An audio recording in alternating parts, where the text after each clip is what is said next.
When I first started teaching kids yoga, I couldn't shake the feeling that I was being like a children's entertainer. And sometimes my after school classes felt more like aftercare, like childcare, than actually giving children lifelong skills. If you sometimes feel this way, then this video might be for you. I talk about the key aspect that I started to include that really transformed my kids yoga classes. Hi, I'm Julia and I'm a children's wellbeing specialist. I am the founder of Wellbeing Adventurers and I deliver wellbeing workshops for children in schools. And I also mentor and educate other kids yoga teachers and help them feel confident in their businesses and what they offer. So don't get me wrong, there is absolutely nothing wrong with your classes being fun and being entertaining and for your children to enjoy what they're doing, learning some cool things about their bodies and minds. There's absolutely nothing wrong with that. But as an educator, something just didn't feel right for me. I felt like I was teaching random things week to week and I was theming classes and the kids were having fun and they were learning, they were remembering things, but to me it felt a bit messy. It felt like something was missing and I felt like I didn't have direction and I didn't know what was coming next. And yeah, it all just felt a bit messy, really. And then it hit me that I needed to draw on my experiences and skills that I had as a primary school teacher. That was what I did before I did this. Before I was a kids yoga teacher, I was a primary school teacher.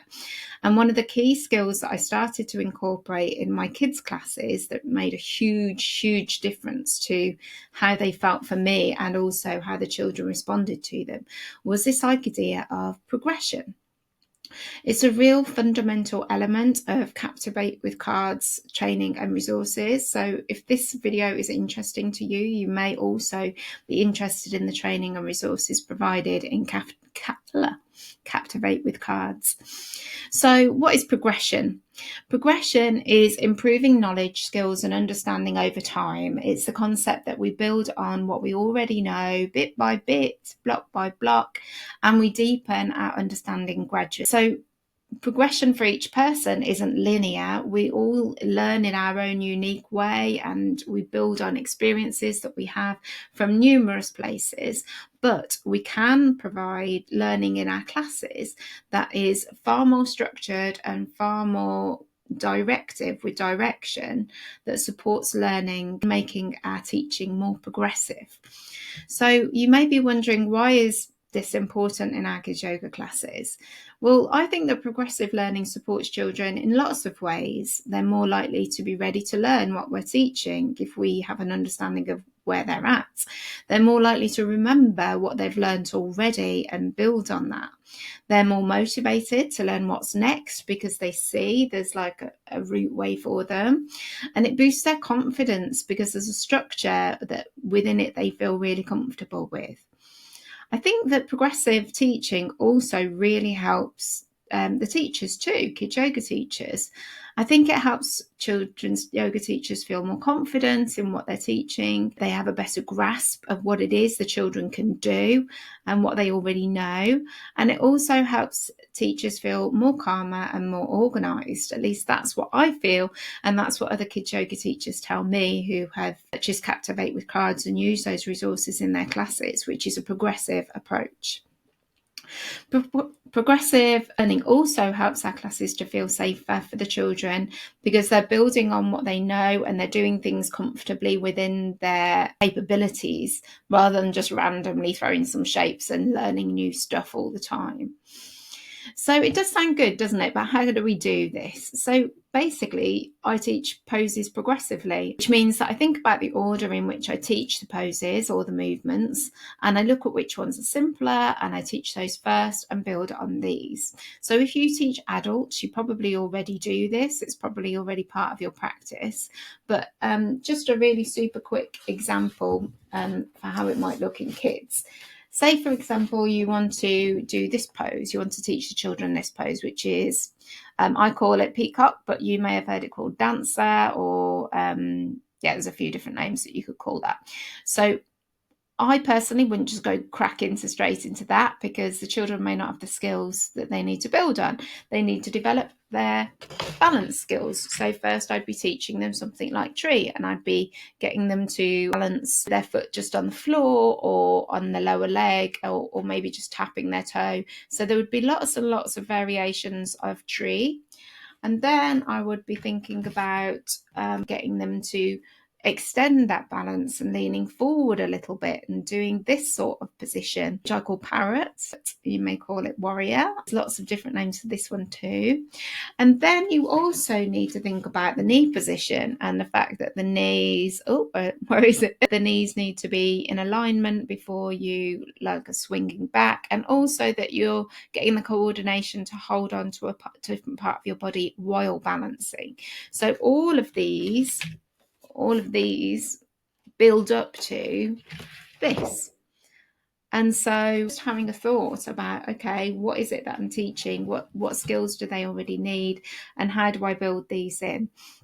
And so, yeah, you can do this yourself by thinking about what it is you teach and putting the learning into a sequence that makes sense and builds on previous learning. I've already done this. I may have seen before. So I've organised, I basically have 52 key poses. They're the basic poses, but I have lots of different variations within them. So there's way more than 52 because you do lots of different variations within the poses, but 52 basic ones. And I've arranged those into 4 sets. So here's set 1. And then when children are confident with set 1, they move on to set 2. And when we're confident with set 2, we move on to set 3. And then when we're confident with set 3, we move on to set 4. And obviously they're cumulative, and children would go backwards and forwards. We remember ones that we've previously learned. We don't just suddenly, go, right, set 1's done. We don't do those anymore. We build on them, we include them, we use them in different ways.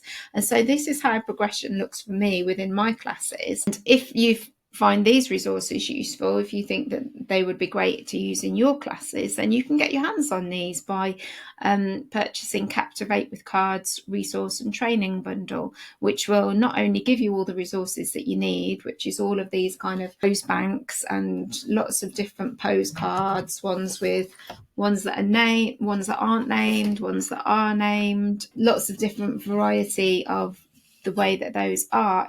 If that looks interesting to you, check out Captivate with Cards. So you get all of those resources, but you also learn how to use those in your classes. So is progression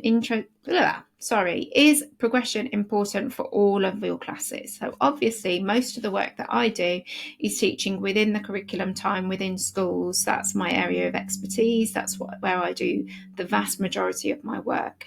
And so in this case, it's definitely important for me to be teaching in a progressive way. Being able to explain the rationale behind what I'm teaching is very important in this setting. If a teacher was to ask me, I would be able to explain, oh yes, this is the root way, this is what we're learning, this is what we've done before, this is where we're going next. That's really, really core for working in schools. But I also think there are benefits of taking this approach in your extracurricular classes, clubs and workshops too. It can feel harder to do it in this way in a club setting because you've got children of all different ages and abilities. You do have children of different abilities in school classes too, but I just mean there's a real difference in ages. And you also may get new children joining your club who've not had the foundation of learning that other children will have had. But I still think that progression is really important, and the process is still the same. It's basically thinking, what do the children already know? What can they already do? How can I build on that? Which might look different in these classes. You may choose to build up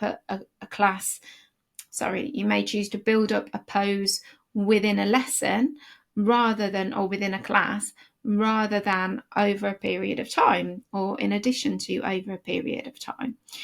So I hope that you found this little mini video all about progression interesting and useful. If you did, check out Captivate with Cards training. It's really just basically based on progression and all the resources that you would need if you wanted to use them in your classes, and supporting you to be for your lessons to be really quality. And yeah, it's a great resource. And for November, you actually also get the school yoga teacher bundle free when you buy Captivate with Cards training. So don't miss out on that.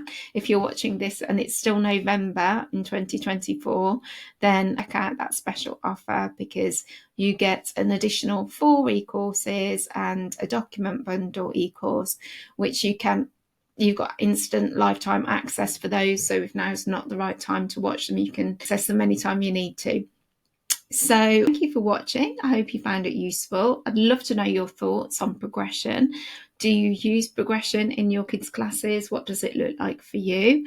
And comment below if you've got any questions, or email me at julia@juliahankins.co.uk. And don't forget to like, subscribe, and thanks for watching.